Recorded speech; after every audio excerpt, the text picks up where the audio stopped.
Sito Carcavilla, ¿qué tal? Buenas tardes, buena tarde. Buenas tardes, encantado de estar aquí. Muy bien. Benvingut a Tarragona. ¿Primera vez que vienes por aquí? A Tarragona ciudad sí que he venido por la provincia para escalar, a Siurana y a sitios así, pero a la ciudad es la primera vez que vengo, sí. Pues estado escalando por Siurana, Margalef, toda esta zona. Sí, llevo escalando muchos años y de vez en cuando pues venimos por aquí, claro, es un sitio perfecto para escalar. Vienes a hablar del Everest, sobre todo, ¿no? Escalar el Everest, un circo o un reto. Nos contaron una vez en un programa que en el Everest tú vas con $60.000 en el bolsillo. Yo mismo, por ejemplo, que he hecho un 3.000, como muy alto, y me suben arriba. ¿Esto es así? Hombre, subirte no te suben, pero hacen todo lo posible para que subas. Eso es así, sí. La realidad a día de hoy es eso en el lado nepalí fundamentalmente. En el lado chino funciona un poco diferente, pero sí, es así. Suena un poco triste, pero es así. Al final, las empresas lo que intentan es, o sea, mucho del público que va al Everest es gente que en realidad no es alpinista. Muchos de ellos les gustan los retos, pues sí, a lo mejor después de esto se van a correr un triatlón o se van a bucear a Sudáfrica con tiburones blancos o a cruzar el desierto del Gobi en motos. Aunque parezca mentira, pero hay mucha gente que tiene ese nivel de vida y que busca lo que ahora se llaman experiencia, ¿no? Y una de ellas es el Everest. No es que sean todos, pero para mucha gente sí que es así, con lo cual no piden una experiencia previa muy amplia. A veces sí que piden haber subido otro 8000, con lo cual el negocio está muy bien porque entonces te cobran primero un 8000 y luego el segundo, ¿no? O sea que tiene su parte perversa eso también. Pero es verdad que mucho del público que va al Everest no tiene, no, o sea, no llega al Everest como una sucesión, una trayectoria en la que primero vas a las montañas de tu país, luego a los Alpes, luego a los Andes y terminas yendo al Himalaya y al Everest. No, muchos de ellos, la primera montaña que intentan subir, a lo mejor han subido al Kilimanjaro y ya a partir de ahí se van al Everest. Tú has hecho 17 expediciones por el Himalaya, muchas de ellas con Carlos, luego Carlos Soria, luego lo comentaremos. Tres 8000, sino el Broad, el Kanchenjunga, Canch- el Kanchenjunga y el Everest. Esos tres. Sí, la verdad es que si uno lo mira, el índice de éxito es bastante lamentable. Pero bueno, nuestras expediciones siempre han sido bastante particulares porque el proyecto de Carlos es bastante particular, ¿no? Y siendo una persona que está perfectamente capacitada, entrenada y demás, es una persona que es consciente de la edad que tiene. Ahora tiene 85 años, y yo llevo 15 años yendo con él. De tal manera que, bueno, llevo más, pero en los últimos años sobre todo es donde más hemos coincidido.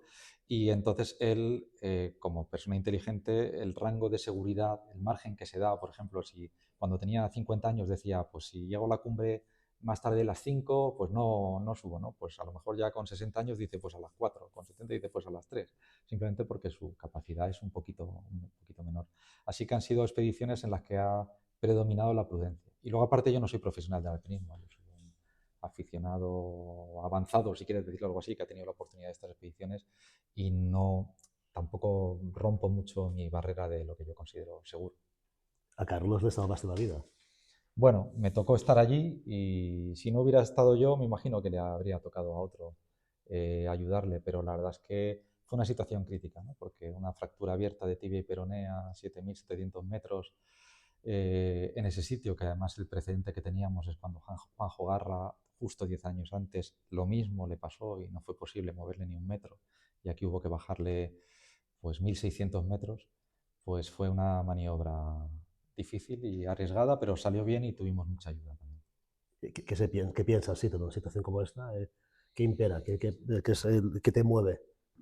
Bueno, yo de lo que estoy orgulloso de esta situación es que precisamente antes que hemos estado hablando de gente que vale Everest y que no está capacitada, yo creo que lo que demostramos con esto es que estábamos capacitados para estar donde estamos, ¿no? Y que si ocurre algo mal, tenemos suficiente resistencia física y suficiente conocimiento y suficiente cabeza como para reaccionar y entonces iniciar un rescate y un descenso, ¿no? ¿Qué te pasa por la cabeza? Yo en el primer momento lo que pensé es que Carlos, o hacíamos algo, o Carlos se moría allí. Y yo también, por mi experiencia, por lo que sé, por lo que he visto, sé que en estos casos lo que hay que hacer es moverse rápido, empezar rápido a funcionar, porque si no, estás muy alto, todo el mundo está muy fuera del lugar, y entonces uno que se iba a la cumbre, otro que se iba para abajo, otro que tal, otro que no sabe, y al final te quedas solo con el herido. Así que lo que yo hice fundamentalmente fue decir, si no hacemos algo, aquí Carlos se muere, hay que ponerse ya en marcha, y lo que hice fue iniciar ese proceso. Pero nos ayudaron los Sherpas, luego vinieron unos polacos, o sea que al final fue un trabajo de equipo potente. ¿Pero había camilla? ¿La pudiste poner en camilla? No, no. No, El accidente eso fue 7.700 metros, teníamos que bajar hasta el campo 3 que está a 7.300 y esa parte fue, sí que le entablillamos, le pusimos a Carlos un bastón en un lado, una estaca en otro, le atamos las dos piernas y ya le dije, pues lo siento, pero te va a doler. Y porque fue una bajada arrastrándole y claro, con la fractura abierta, todos esos golpes, pues es bastante. Ya llegamos hasta el campo 3, que eso nos costó unas 7 horas, y luego del campo 3 hasta el campo 2 fueron otras 10 horas, y ahí ya sí teníamos camilla, ya sí que le pudimos poner una camilla y le bajamos. Pero... ¿Es tan cabezón como parece, Carlos? ¿O no? Tiene que serlo, tiene que serlo. Es tremendamente cabezón, pero a mí siempre me ha fascinado que es una persona tremendamente reflexiva. Y me ha pasado muchas veces con él que a lo mejor yo le digo, oye, yo pienso, no sé, pienso esto. Y a lo mejor me dice, no estoy de acuerdo, no, tenemos que ir a esta montaña o tal, no. Y a lo mejor una semana después me dice, lo he estado pensando y tienes razón. O a lo mejor me dice, lo he estado pensando y sigo pensando que no, pero que no es nada impetuoso, o sea que realmente es cabezón pero es reflexivo, sí, sí. Una combinación muy interesante. Vamos, que no va a tirar la toalla, ¿no? Bueno, Carlos es montañero y será montañero toda la vida. Lo que él mismo, cuando le preguntas ahora qué va a hacer, lo primero que te dice es que lo primero que tiene que hacer es curarse, porque la lesión es una lesión muy grave y todavía está en ello, en la recuperación. Una vez que finalice la recuperación, él lo que quiere ver es cómo se ha quedado. Si está como estaba antes, igual o peor. Si está igual que antes, pues se planteará a lo mejor retos como los que hacía antes. Si está peor, pues bajará el nivel, pero como él dice, al final lo bueno de la montaña es que puedes hacer montaña en el prado que hay al lado de tu casa, en un 8000, en el Pirineo, en cualquier lado. Y eso siempre estará ahí. Hablamos de montañas, montañas de 8.000 metros, pero hay que llegar. Y para llegar también hay su movida, ¿no? Porque me acuerdo que Pachi Goñi nos contó, por ejemplo, que el Baltoro te pone en tu lugar. Luego hablamos de Concordia, pero primero Baltoro, el trekking, es decir, que hay que llegar primero a las montañas, ¿no? Sí, sí, y eso es una cosa que además en estos tiempos modernos también se está perdiendo bastante y es una pena, porque mucha gente se ahorra ese trekking, el trekking de aproximación que puede durar 15 o 20 días o una semana, según donde vayas, incluso volando en helicóptero. Y eso es una pena, porque al final ese proceso de aclimatación a la altitud, pero también de inmersión en el paisaje, en el lugar donde estás, de contacto con la gente con la que vas a vivir, tanto los extranjeros como los locales, todo eso es tan valioso casi como la propia expedición. Y de hecho nosotros siempre intentamos tener, antes de ir a un 8000, un trekking a lo mejor pues, de 20, 22 días, donde la cabeza, el cuerpo y todo se te va situando. Sí, sí. Y en el caso del Baltoro es que encima el trekking es duro, entonces, bueno, pues sí, te pones en tu sitio, sí, sí. Luego llegas a Concordia, cuéntanos, y como geólogo, ¿qué significa llegar a un sitio donde confluyen tres grandes glaciares? Bueno, el lugar es absolutamente increíble porque efectivamente convergen tres grandes lenguas de hielo principales y luego otras más pequeñas. Se juntan allí y a partir de ahí ya se unen para formar el glaciar del Baltoro, ¿no? Que recorre todo el valle. Y es absolutamente espectacular las dimensiones y encima está rodeado, pues por un lado tienes el K2 y el Broad Peak y el Gasherbrum 4 y el Chogolisa. El paisaje es absolutamente sublime. Pero es verdad que desde Concordia es sublime, pero lo que es realmente fascinante es verlo desde arriba. Cuando estás a 6.000, 7.000, 8.000 metros y lo ves desde arriba, muchas veces es cuando te das cuenta de las verdaderas dimensiones, ¿no? Porque cuando estás ahí abajo todo es enorme, pero son dimensiones tan grandes que no te haces una idea de lo grande que es, ¿no? Pero desde arriba es increíble. Desde arriba, imagínate un campo 3, campo 4, de noche, cielo estrellado, salir fuera de la tienda, buen tiempo, bueno, buen tiempo de aquella Sí. manera relativo, y estar allí unos minutos. Alguien que no haya vivido, cómo lo describirías esto? El momento de salir, justo. Bueno, justo el momento de salir del último campamento, que ya la cumbre, suele ser un momento tenso, ¿no? Porque realmente es cuando está toda la carne de asador. A lo mejor llevas meses entrenando, llevas meses de expedición, a lo mejor muchas semanas de expedición, todo ha confluido para que por fin estés allí en el lugar adecuado, en el momento adecuado para ir a la cumbre. Y realmente es un momento bastante intenso. Y yo creo que es un momento de alta concentración. Ahí sí que no te fijas mucho en el paisaje, por lo menos las primeras horas, ¿no? Estás a lo que estás y muchas veces mucho silencio porque la gente no está para hablar. Y al final el sonido que hay es el de los crampones arañando el hielo y la roca y el movimiento del material en el arnés y demás así durante horas. Y realmente hay veces que aunque sea de noche sí que puedes notar realmente que el entorno en el que estás es absolutamente sobrecogedor. Y luego hay otra cosa muy curiosa que a mí, bueno, a mí siempre me ha parecido muy interesante y es que a partir de cierta altitud, que son como los 7.300, 7.500 metros, claro, están más fuera que dentro. Todo está abajo. Entonces tú has pasado semanas mirando para arriba para ver la montaña y de repente ahora todo está abajo. Y es obvio, ¿no? Pero la verticalidad es brutal. Es que dices que como aquí se me caiga la botella de agua, es que aparece 4.000 metros más abajo. O sea, estás más fuera que dentro y realmente lo percibes. Hasta cuando empieza a salir el sol, es que sale desde abajo hacia ti, ¿no? Tú estás viendo el sol que está saliendo allá. Es una sensación muy, muy curiosa. Como experto en geoconservación, ¿dirías que el Everest está enfermo? No, el Everest como montaña, no. Yo viendo el Everest, yo creo que los que estamos enfermos somos nosotros, que somos los que estamos trasladando allí muchas actitudes y situaciones que no son las lógicas para una montaña así. En cualquier caso, hay que entender también que esta masificación que sufre el Everest, que no la justifico ni mucho menos, pero hay que tener en cuenta también que es uno, dos, como mucho, 3 días al año. Es decir, al Everest suben al año 500, 600 personas. Al Mont Blanc suben 40.000. Al Kilimanjaro deben ser 100.000. Es decir, que son números muy grandes.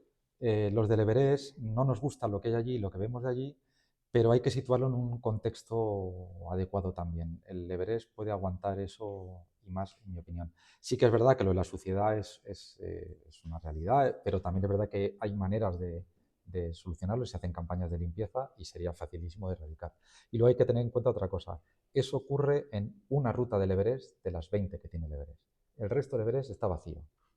Si tienes nivel y ganas de ir por ahí. O sea, el Everest no está masificado. Lo que está masificado es la ruta normal del Everest, del lado nepalí sobre todo, y un poquito la del Laozi.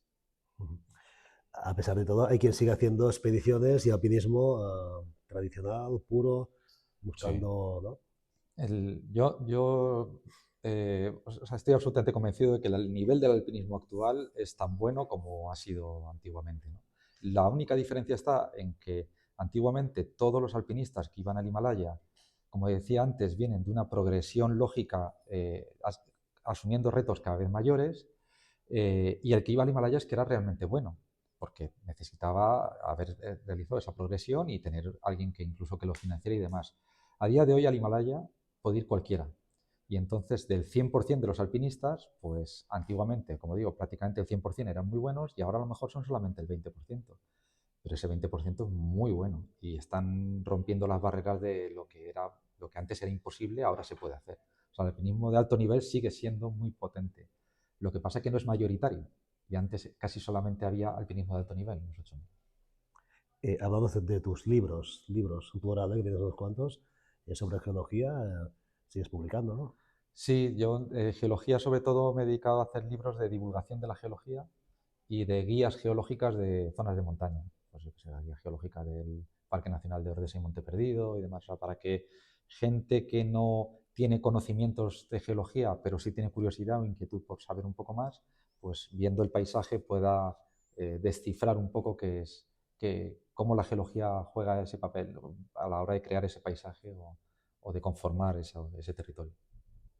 Vemos los glaciares, bueno, la Netos es un ejemplo clarísimo, en 20 años ha retrocedido lo que no está escrito, ¿no? Sí, los glaciares responden de una manera rapidísima a las modificaciones de las condiciones atmosféricas. Por eso son tan buenos indicadores de cambio climático, porque hay muchos otros, pero necesitan más tiempo desde que se produce el cambio hasta que se ven los resultados. Los glaciares prácticamente de un año a otro. Y en el caso de los glaciares del Pirineo, en particular el Aneto, es absolutamente, iba a decir desolador, lo que es absolutamente evidente, ¿no? Vivimos en esta época, esto es lo que nos ha tocado y sabemos que en unas décadas pues no habrá glaciares en el Pirineo.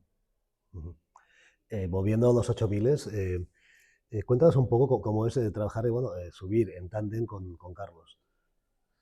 Bueno, para mí, con Carlos he hecho 17 expediciones, la verdad es que nos conocemos muy bien, y para mí siempre ha sido un lujo y un honor poder formar parte del proyecto de Carlos, porque me parece que es un proyecto, bueno, me parece no, es así, es un proyecto único, no hay nada así en el mundo. Y cuando se lo cuentas a la gente que no le conoce, la gente piensa que es a lo mejor una persona mayor un poco excéntrica que se ha jubilado, no sabe qué hacer y ahora se pone a correr triatlones o a subir 8000. No, no. Tú ves la trayectoria de Carlos y es que desde los 15 años no ha dejado de hacer montaña. Y en montaña ya con veintitantos años ya de muy alto nivel. Y él lo que ha hecho ha sido siempre intentar hacer montañas al nivel más alto que pudiera en función de su capacidad física y de su capacidad económica, de que tuviera un patrocinio o no. Y en los últimos años, pues sobre todo hacia 8000 por la vía normal y con oxígeno y con cuerda fija, que alpinísticamente no dice nada, pues no dice nada una persona de 40 años, pero una persona de 80 años es absolutamente estratosférico que esté haciendo esto. Y para mí es un verdadero lujo el poderle haber acompañado. Y ya es que a veces no hace falta ni que hablemos, sabemos cómo funciona el otro y lo que piensa. Y luego el tercero que ha estado también en el grupo siempre ha sido Luis Miguel López Soriano, y la verdad es que hacemos un equipo es fantástico. Y es más, eso, yo llevo 17 expediciones con ellos, con uno o con los dos, y nunca he discutido con ellos. Y mira que una expedición es un ámbito complejo, que pasas hambre, frío, miedo y tal. Nunca, Ni con la comida? no, nunca hemos discutido, porque al final se basa en que identifiques muy bien cuáles son los límites que no puedes sobrepasar.